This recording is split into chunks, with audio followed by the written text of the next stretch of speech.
Boa noite, né, gente? Então, claro que vai ter sotaque nordestino lá no céu. Pelo menos da Paraíba vai. E assim, nós temos até um encontro marcado, né, irmã?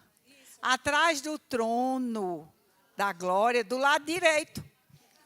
Imagina só, nós estamos com esse encontro marcado. Claro que vai ter sotaque nordestino lá, né, não? Aliás, vai ter sotaque de todo canto, glória a Deus. E realmente foi muito bom esse tempo lá com as mulheres. E eu fiquei feliz demais quando recebi o convite, porque foi novembro de 2019 que eu estive com as mulheres nessa reunião tão abençoada. E eu aprendi muito e levei muitas ideias boas lá para a minha terra. E assim, a gente nunca pensa de voltar. A gente tem vontade, mas sabe lá, né, como é que o Senhor, né, vai. Ah, mas eu já fui uma vez, tem tanta gente agora para poder falar. Aí veio a pandemia. Ah, gente, né, mas a gente está aqui para falar de coisa triste, não. Já passou. Mas eu, assim, fiquei muito feliz. Foi uma surpresa feliz. As pessoas dizem, mas foi uma honra e tal, não sei o quê. Foi tudo isso. Mas eu gostei mesmo, foi uma alegria mesmo. Eu fiquei assim, achando muito bom. E me organizando, e contando os dias. Porque não foi agora recente, faz um tempinho que o convite chegou. E eu pensava assim, ai meu Deus, mas ainda é em outubro. Vai demorar demais. E o tempo chegou. E estamos aqui, estivemos lá naquele hotel maravilhoso, e eu fui muito abençoada no meu pequeno grupo, né? Rosinha e Simone perguntaram, e aí, Nina, você quer participar do pequeno grupo, né? do grupo de coinonia? Eu digo, imagina se eu vou perder. Nunca. Eu fui abençoadíssima da outra vez, né, Clemã? Cadê ela? Está ali.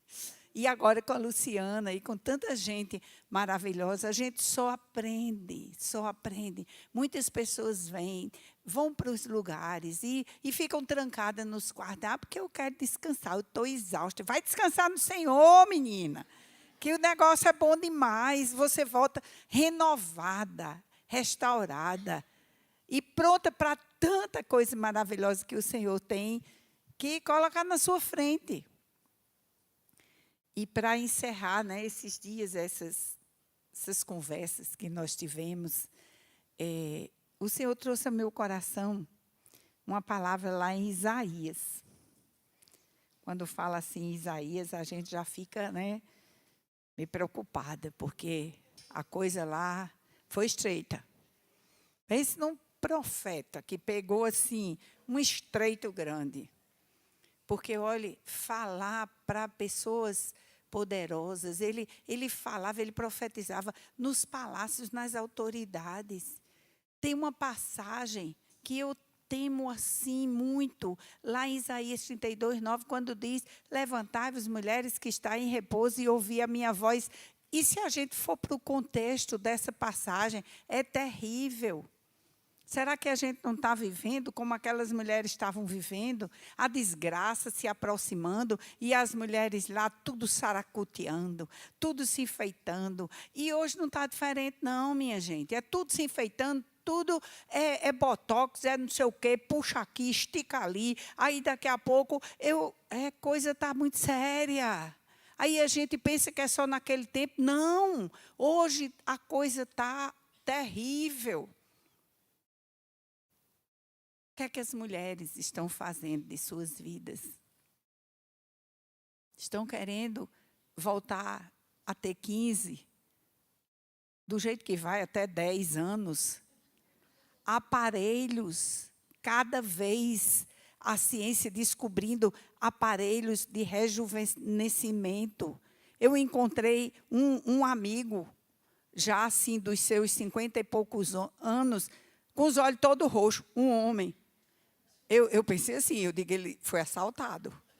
E deram-lhe uma surra braba. Eu fiquei até sem nem coragem de perguntar. Mas a esposa dele, que é médica, dermatologista, foi logo dizendo, viu o procedimento como está maravilhoso. Gente, maravilhoso, o homem estava com a cara toda roxa, todo espatifado.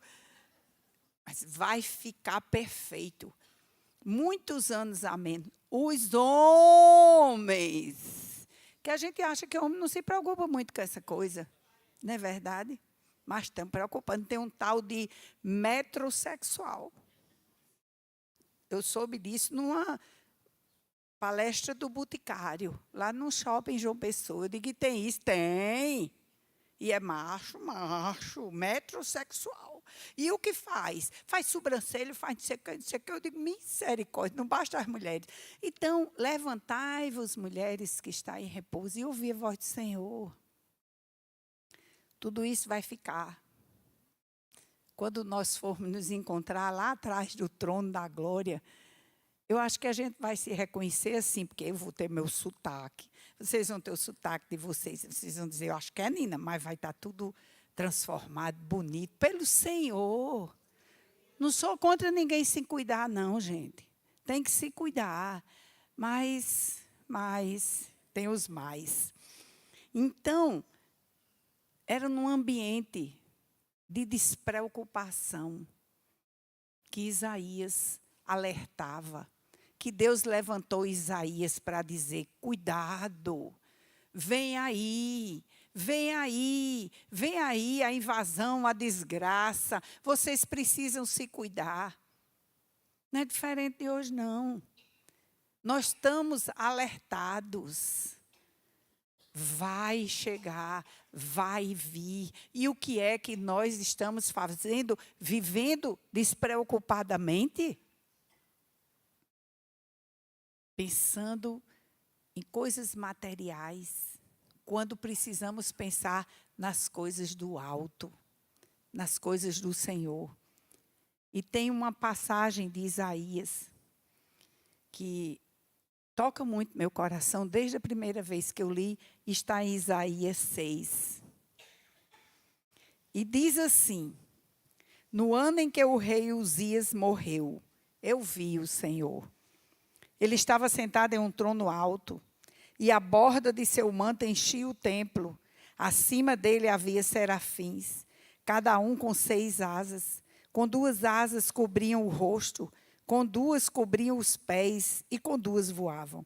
Diziam em alta voz uns aos outros, Santo, Santo, Santo é o Senhor dos exércitos, toda a terra está cheia de sua glória. Suas vozes sacudiu o templo até os alicerces, e todo o edifício estava cheio de fumaça. Então eu disse, estou perdido, é o meu fim, pois sou um homem de lábios impuros, e vivo no meio de pessoas de lábios impuros. Meus olhos, porém, viram o Rei, o Senhor dos exércitos.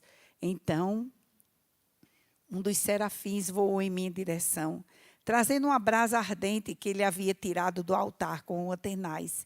Tocou meus lábios com a brasa e disse, veja esta brasa, tocou seus lábios. Sua culpa foi removida e seus pecados foram perdoados. Então, ouvi o Senhor perguntar, quem enviarei como mensageiro a este povo? Quem irá por nós? E eu respondi, aqui estou, envia-me. Ele disse, vá e diga a este povo. Pai, que a tua palavra, Senhor, faça diferença na nossa vida, nos nossos corações, na nossa mente hoje. Mais uma vez nós lemos essa passagem da tua palavra. Oh Deus, mas não deixa, Senhor, que essa palavra passe em vão em nós, mas que ela nos ensine, que teu Espírito Santo nos ensine, Deus, através dessa palavra, Pai, em nome de Jesus. Amém. Nós entendemos o contexto em que Isaías falava. E aqui, ele vê, são as visões de Isaías. E nós conversamos esses 2 dias, lá no congresso, sobre nós mesmos, sobre a nossa vida, sobre a nossa alma, sobre as nossas emoções, sobre o nosso coração.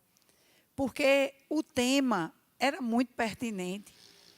Propósito de Deus, propósito do Senhor em nós e através de nós, propósito para mulheres e para os homens também, propósito para todo aquele que se rende aos pés de Jesus.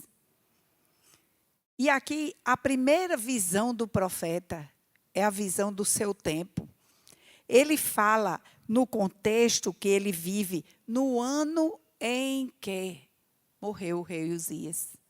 É a realidade dele. Nós podemos dizer, no ano em que isso, no ano em que aquilo, no ano de 2003, em outubro de 2003, havia guerras e rumores de guerras, e terremotos, e vulcões, e sinais, e o amor de muitos esfriando neste ano de 2023. Porque o profeta tinha consciência do seu tempo. Quem não tem a consciência do seu tempo, meus queridos, não pode transformar o seu tempo. Se você não tem consciência da realidade do seu tempo, do que está acontecendo ao seu redor, você não tem como ser usado como um propósito de Deus no seu tempo, no seu ao redor, na sua família, no seu trabalho. Você precisa saber em que tempo você está vivendo. Ah, mas não preciso saber de nada, eu não quero saber de nada. É muita desgraça, eu não quero saber. Quantas pessoas a gente encontra que não quer saber? Então, Deus não pode usar nos seus propósitos uma pessoa que não quer saber de nada, porque termina não querendo nem saber de Deus. Porque a palavra diz que todas as coisas cooperam para o bem daqueles que amam a Deus e que vivem para quê? Mas o profeta sabia. Isaías viu o seu tempo. E hoje é preciso que nós tenhamos uma visão de fora da igreja. Uma visão do mundo lá fora. Aqui está muito bom. Que coisa boa, a gente podia aqui passar a noite, a madrugada, se não tivesse nada para fazer amanhã. Todos orando aqui, ouvindo o pastor Paulo Simone e tantas pessoas que poderiam. Esse louvor maravilhoso, abençoado seja a sua voz, minha irmã. Glória a Deus, porque você estava lá, não era lavando os pratos? E o Senhor falou, e você volta a cantar, e você diz, sim, Senhor, e você está aqui cantando. Meu Deus do céu, que voz mais linda. Ah, se eu tivesse uma voz dessa. Glória a Deus. Então, é muito bom. Mas a visão é lá fora. Aqui a gente aprende, aqui a gente se abastece para lá para fora, para sair da igreja, para sair das suas portas. E lá fora a gente ter consciência desse tempo materialista que enfatiza o ter em detrimento do ser.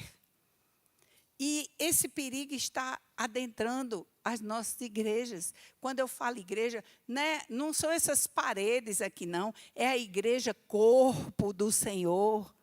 Nós precisamos valorizar pessoas. Nós precisamos valorizar o ser e não o que se tem. É isso que está sendo uma urgência na igreja do Senhor. E nós só podemos entender esse ponto e muitos outros se nós tivermos a visão do nosso tempo, como o profeta teve aqui, no ano em que o rei Uzias morreu. O seu contexto. A segunda visão, a do Senhor da glória.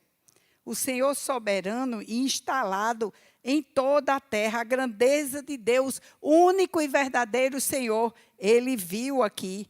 Santo, santo, santo é o Senhor dos exércitos. Toda a terra está cheia da sua glória. Você tem tido a visão do Senhor? Ou você tem estado tão atarefado, tão corrido, tão assoberbado, que você não tem tido tempo de ver o Senhor? Ver Ver, quando eu digo ver, é enxergar mesmo. Ah, mas assim, ver o Senhor não tem como. Tem. Os olhos do nosso coração, os olhos da nossa fé, os olhos do nosso amor por Ele, os olhos da nossa rendição a Ele, nós vemos sim o Senhor. Santo, santo, santo é o Senhor dos exércitos. Toda a terra está cheia da sua glória. Então, o nosso ser está cheio da glória do Senhor através do seu Espírito Santo em nós. Por onde nós andarmos, está cheio da glória do Senhor, porque essa glória, essa presença vai conosco. Como disse Moisés, se a tua presença for comigo, eu vou. Se a tua presença não for comigo, eu não vou. A gente precisa dizer isso todos os dias, quando a gente levanta. Senhor, se tu fores comigo, eu irei. Se tu não fores comigo, eu não vou. E Ele vai. E o Senhor vai conosco. E a terceira visão do profeta foi a visão de si mesmo. Então eu disse, estou perdido. É o meu fim, pois sou um homem de lábios impuros e vivo no meio de pessoas de lábios impuros. Meus olhos, porém, viram o Rei, o Senhor dos exércitos. A visão de si mesmo, de sabermos quem nós somos. Pecadores, sim. Pecado, falar sobre pecado, entender do pecado, saber reconhecer que nós somos pecadores é uma coisa que ninguém quer mais saber hoje em dia. Só quer a bênção. Não é assim? A bênção. Pastor, se o pastor falar de pecado, misericórdia, Jesus. Eu vou dizer uma coisa. O pastor lá da igreja, um domingo, pregou sobre pecado. Confrontou a congregação, a igreja, sobre o pecado. E no final, ele fez um apelo. Que viesse à frente, quem quisesse oração pelo seu pecado.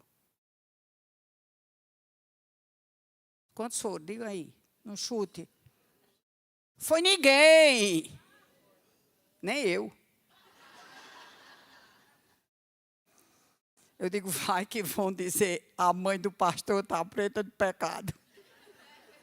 Eu até fiquei assim, eu acho que se alguém tiver coragem de ir, eu vou.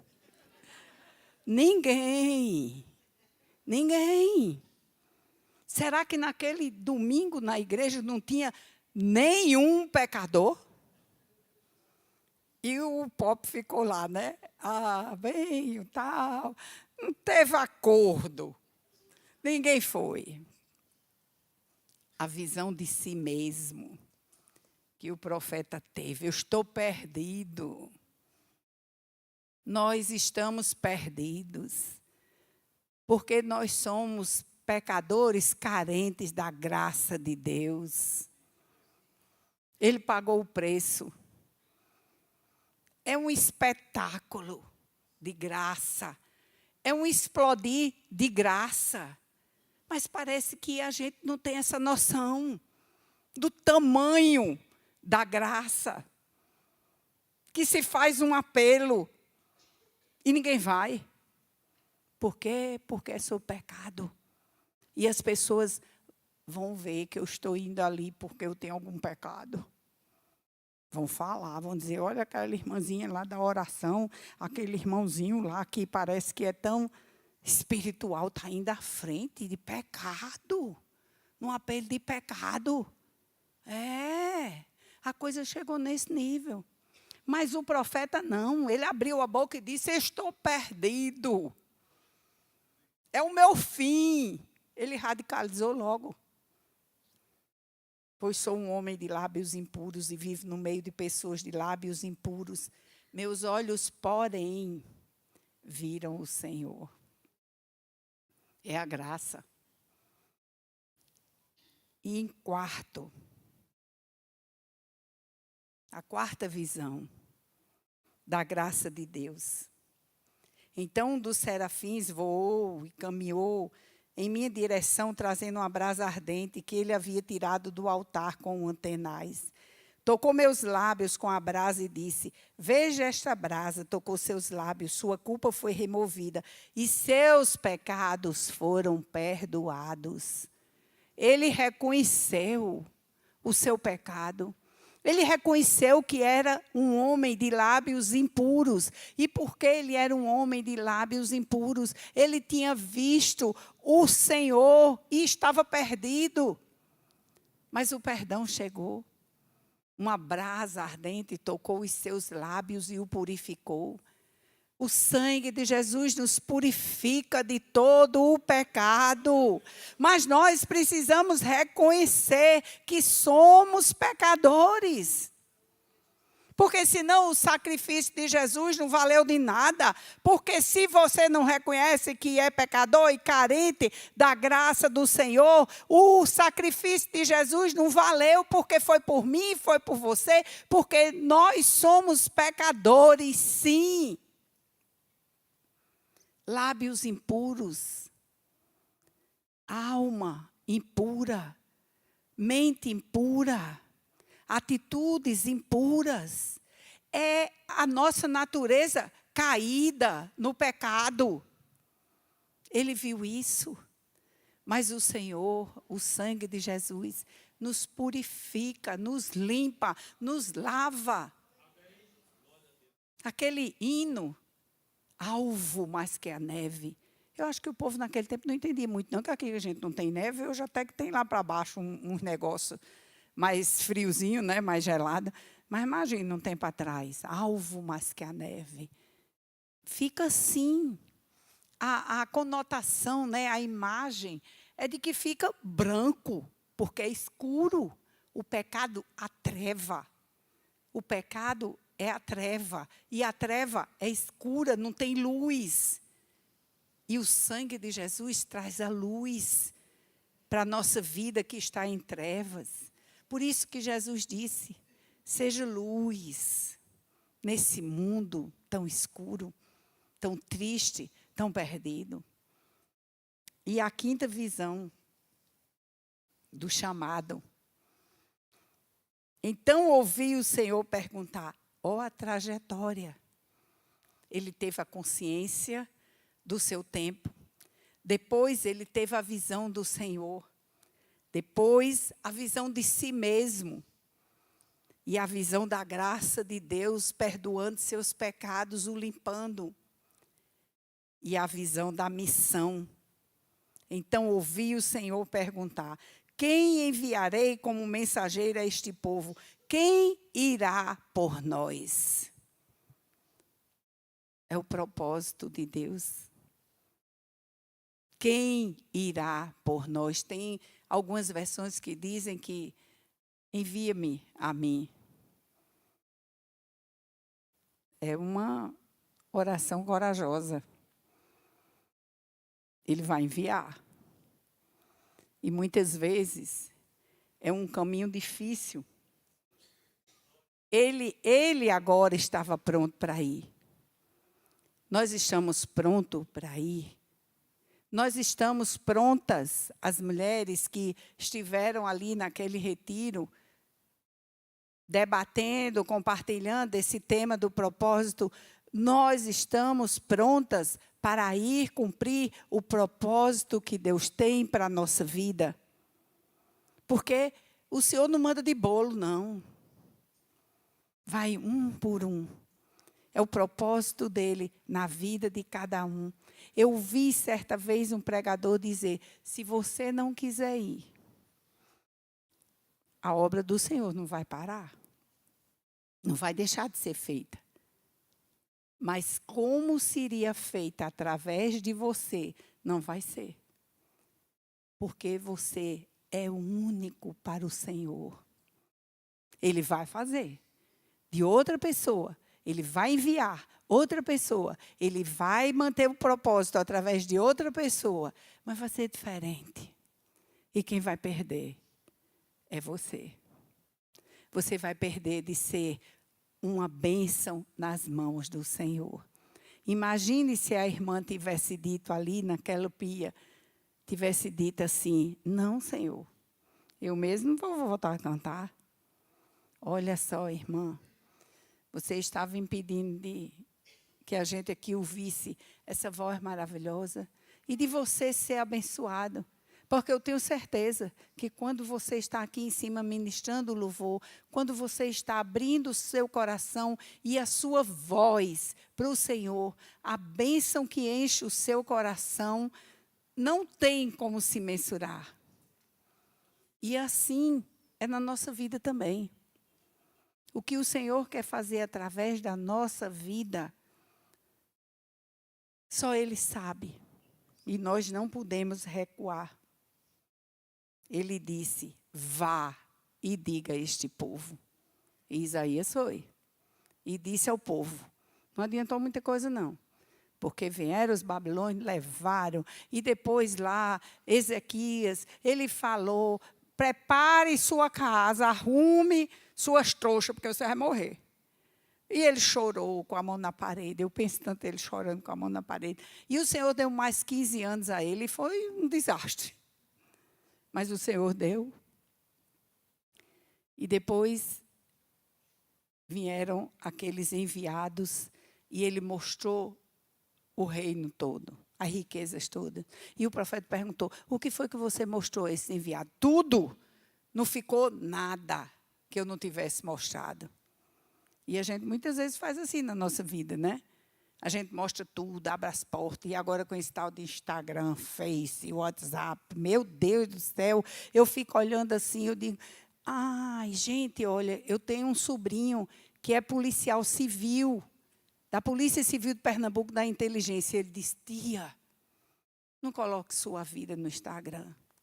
Você não tem noção de como os bandidos ficam de olho, procurando e pegando e usando essas pessoas. Mas tem gente que, meu Deus, se sai de casa, bota, se chega em casa, se vai ali. Então, nós temos que ter cuidado. Ezequiel mostrou tudo. E o rei voltou da Babilônia, voltou e levou todos para o cativeiro. E o profeta disse a ele, você mostrou? Pois você vai ver o que é que vai acontecer. E era Deus mandando, vai e diz a esse povo, levantai-vos, mulheres que está em repouso, e ouvi a minha voz. A caminhada não é fácil, minhas queridas. E eu falo aqui bem para as mulheres que a gente está terminando um encontro, um retiro, um congresso. A caminhada não é fácil. Não é só de alegrias e sucesso, nem de facilidades. Se você está pensando que o Senhor vai facilitar o seu caminho, Ele não vai. Mas Ele vai cumprir o propósito que Ele tem na sua vida. Ele vai. Abra seu coração. Deixa o amor do Senhor entrar. Muitas vezes, querida, nós caímos. Mas o Senhor nos levanta. Jamais Ele vai nos deixar prostrados pelo caminho da vida. Por esses caminhos da vida. O importante é sermos corpo de Cristo com um C-O maiúsculo. Somos usados pelo Senhor. E certa vez tem uma historinha que no hospital, no varal do hospital antigo, coisa antiga, as luvas estavam secando. Existiam as luvas de um cirurgião cardiologista famosíssimo. As luvas de um neurocirurgião famosíssimo. As luvas de um obstetra super mega famoso. E num cantinho assim, as luvas de uma enfermeira. E aquelas luvas se pabulavam. As luvas do cardiologista diziam assim, mas eu calço as mãos da sumidade que mexe no coração. E o coração é tudo. E as luvas do neuro diziam, você está enganado. Eu calço as mãos do neurologista que mexe com o cérebro. O cérebro é quem comanda. E as luvas do obstetra dizia assim, mas vocês estão muito enganados, porque eu calço as mãos daquele que dá a vida. E sem a vida, vocês não seriam nada, vocês não teriam coração, vocês não teriam cérebro. E a luvinha ali calada, humilde, humilhada. Aí diz assim, prestem atenção. E eles, do alto da soberba, olham para ela como quem diz, vamos dar essa concessão para ela falar. E ela diz, vocês disseram bem. Vocês calçam as mãos. Porque sem as mãos do cardiologista, sem a mão do neurologista e sem a mão do obstetra, vocês não passam de luvas. Assim somos nós. Nós calçamos as mãos do Senhor. E sem as mãos do Senhor, nós não somos nada. Nós somos meras luvas secando no varal. Que o Senhor nos abençoe. Que o Senhor nos dê a consciência do nosso chamado, do propósito que Ele tem na nossa vida. Claro, claríssimo. Volte a cantar. Eu peço a Ele, Senhor, desenha, que eu sou parca de entendimento. O povo abre aqui a Bíblia, num minuto entendeu tudo. Eu demoro um pouquinho, às vezes todo mundo ri, aí depois aí eu vou achar graça, assim, para não ficar, né, por baixo. Mas eu só entendo assim um pouco depois. Então eu digo, desenha, ou desenhando, ou falando. Né? Ele fala, gente, ele fala. Há um mês de um congresso, uma vez, a pessoa me ligou e disse, a preletora principal não vai poder vir porque está com um problema no casamento. Há um mês. Eu digo, que loucura, onde a gente vai arranjar outra? Há um mês. Né? Daquele top assim, né? Famoso e tal. A gente gosta, né, do famoso. Eu disse, espera aí, deixa eu orar que eu ligo já para você. Eu ia sair de casa com a bolsa na mão, abri a porta, saí no terraço e fui para o carro. E eu disse, Senhor, e agora? Mas tu tens a pessoa. Tu só precisa me dizer. E eu entrei no carro. Quando eu liguei o carro, eu escutei aquela voz. Pastor Jean Kleber. Aí eu parei o carro. Eu só estou ficando doida. Como é, Jesus? Aí eu ouvi de novo a voz. Pastor Jean Kleber. Ele é o pastor da Igreja Batista Nacional em João Pessoa, onde minha irmã é membro. Aí eu liguei para minha irmã. Eu disse, tu quer que Deus fala? Aí ela disse, eu creio que foi. Aí eu disse, contei a história. Aí ela ficou doida. Ela disse, espera aí, 5 minutos. Aí ligou para a secretária dele e eu fiquei dizendo, Senhor, a agenda desse homem é uma loucura. Falta um mês para o congresso. Se é a tua vontade que ele vá, e se eu não estou ficando doida que eu vi, vai ter a agenda nesse dia. Aí o telefone de celular tocou, era ela. Aí ela disse, falei com a secretária do pastor Jean, é o único final de semana que ele tem livre nestes 2 meses para frente. E ele foi. Levou mulher, levou menino, levou filho, levou tudo. Foi assim uma bênção. E ele ainda voltou, acho que umas 2 vezes depois dessa. Foi uma bênção. Porque o Senhor falou. Ele fala. Ele nos diz. Ah, mas ele só fala em coisas assim. É nada. Quando eu vinha para cá, no avião, nos 2 trechos, eu fiz conexão em Salvador. Eu tenho certeza que o Senhor veio junto. Porque ninguém, o avião lotado. Tinha nem onde botar as malas dentro, o povo pedindo para despachar. Mas junto de mim veio desocupado. No trecho João Pessoa, Salvador, o comissário chegou e disse, a senhora não quer passar para essa outra cadeira, que a senhora vai ficar mais confortável? Nessa outra cadeira não tinha ninguém no meio. Aqui tinha uma senhora assim, gordinha, feito eu, e mais um menino falando. Aí o Senhor me botou nessa outra, e ele no meio. Aí Salvador, Congonhas. O avião lotado. Todo mundo queria vir para São Paulo esse final de semana. Mas na cadeira do meio, junto de mim, não tinha ninguém. Tinha o Senhor sentado. Ele fala. Fala, ele desenha. Ele nos mostra o caminho, mostra quem é que não vê, quem é que não escuta, quem é que não sente. Somos nós. Então, queridos, os tempos estão aí. Chegando, o fim, eu acredito, se aproximando. Se ainda demorar 30, 50, 1000, 2000 anos, como tem gente que diz, eu não perdi nada.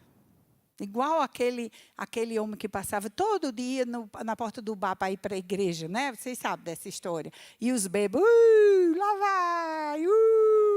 vai lá, fala com Jesus. Até que um dia ele não aguentou mais. Aí ele parou, olhou para eles e disse assim: se vocês estiverem certos que Deus não existe, eu não perdi nada. Eu vivi uma vida honesta, direita, criei meus filhos bem, todos deram para a gente, não é assim que diz? Dá para a gente? E tive uma vida maravilhosa. Agora, se eu estiver certo e vocês errados, vai tudo para o inferno. Então, gente, se demorar ainda o final do ano, 2000 anos, pastor, eu ainda venho aqui outras vezes. Que bom, né? Agora, a gente perdeu alguma coisa? Em se preparar, em pensar que o Senhor tem propósito e vai nos usar. Vai nos usar na batalha final, que nós somos os trabalhadores da última hora. Que lá naquele lugar, na batalha do Armagedon, nós vamos estar lá. Quem sabe a cavalo, a pé, carregando aquelas armas pesadas, mas nós vamos estar lá. Que bênção! Nós somos essas pessoas. E eu tenho, assim, umas conversas que depois eu pergunto ao pastor, quem sabe, a geração da figueira, né, pastor, floresceu, não sei, talvez. Mas que a coisa está estreita, tá. Que a coisa está cabulosa, tá. E que os sinais estão por aí, estão. E nós vamos cantar. Nós vamos cantar agora um hino. Aí me perguntaram, está na harpa? Não sei. Ali a irmã cantora, os cantores maravilhosos, que pode dizer, né? O irmão do sax, uma bênção. Mas eu queria que o jovem soltasse a música e que todo mundo ficasse de pé. Gente, coisa linda, ele é muito novinho. E nós vamos cantar para animar o nosso coração. É um domingo, amanhã é uma segunda. Amanhã é segunda, tem trabalho. Glória a Deus, porque é segunda, porque tem trabalho, porque você tem um trabalho, porque você tem uma família, você tem para onde ir trabalhar, quando tantos não têm. Glória a Deus que amanhã é segunda, amém? Aleluia! Vamos trabalhar animados.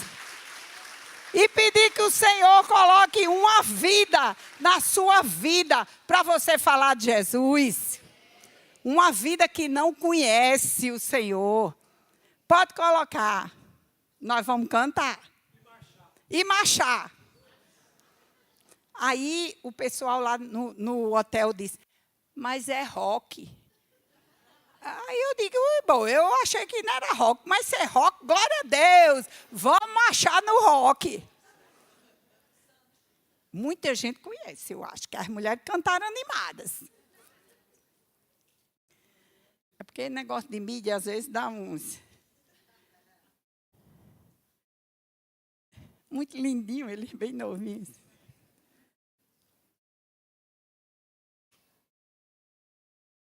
Até as crianças estão animadas lá dentro.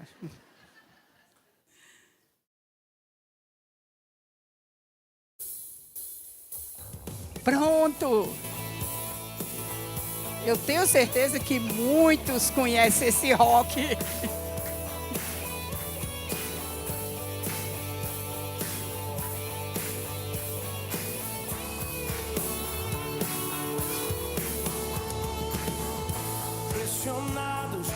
Não desanimados, perplexos, mas não desesperados.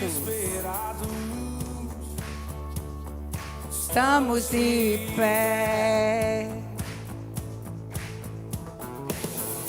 perseguidos, não abandonados, abatidos, mas não destruídos. estamos de pé. Caminhamos pelo que vemos, o que nos move é o que nós cremos. Nação Santa, somos a igreja, vivemos por fé, estamos de pé. Perseguidos, mas Não abandonados, abatidos, mas não destruídos. Então declara isso, vai. Estamos de pé. Oh! Não Caminhamos pelo que vemos, o que nos move é o que nós cremos. Nação Santa, somos a igreja. Ei! Vivemos por fé. Estamos de pé. A perseguição não parou a igreja. O Coliseu não parou a igreja. Os leões não pararam a igreja do Senhor. Au! O inferno não pode prevalecer. Vamos avançar, não vamos parar de crescer. Ninguém pode parar a igreja do Senhor. Aleluia! A perseguição não parou a igreja. O Coliseu não parou a igreja. Os leões não pararam a igreja do Senhor. Meu Deus, meu Deus! O inferno não pode prevalecer. Vamos avançar, não vamos cair. Ninguém pode parar a igreja do Senhor. Não caminhamos pelo que vemos, meu Deus, e o que nos move É o que nós cremos. Nação Santa, somos a igreja. Essa é a tua declaração, diz. Vivemos por fé. Estamos de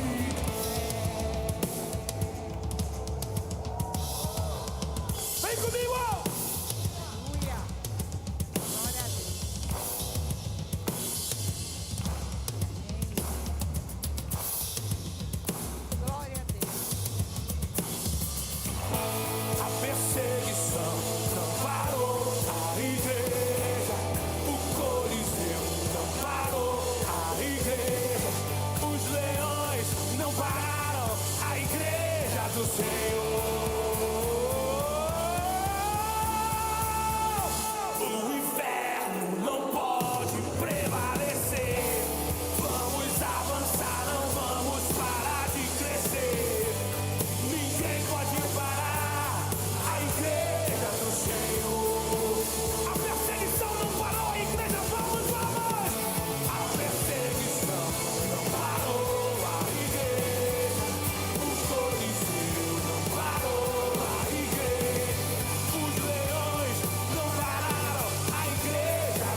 brado de vitória pro Senhor.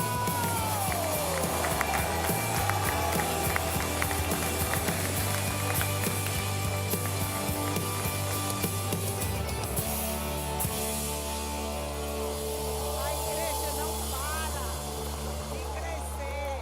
Aleluia. O Senhor chama e nós dizemos: eis-me aqui, envia-me a mim, Senhor.